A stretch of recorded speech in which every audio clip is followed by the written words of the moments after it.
ورونو دوستانو د دې ټولو خبرو مقصد او خلاصه څه شته؟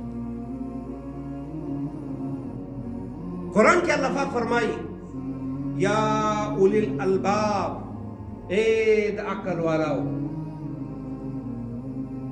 اے د عقل خاوندانو، اے هوښیارانو خلکو، د قرآن څخه نصیحت واخلئ. د قرآن بنیادی مضامین پر توحید، پر رسالت، پر قیامت، نور باقي احکامات، قصص وغیرہ الحمدلله دې ته خپل مولانا صاحب هر سهار بیانوي. دا قرآن دی. قرآن وہ کتاب ہے جو درس انقلاب ہے. قرآن هغه کتاب دی چې دا درس په انقلاب راولي. او موږ د قرآن څخه لرې په دې زموږ چې کوم زندګۍ دي دا کې ورانۍ زیاتې دي، ګډې وډې دي. موږ د قرآن سره تعلق قایم کو، موږ به الله پاک دنیا کې هم کامیاب کړي، آخرت کې هم کامیاب کړي.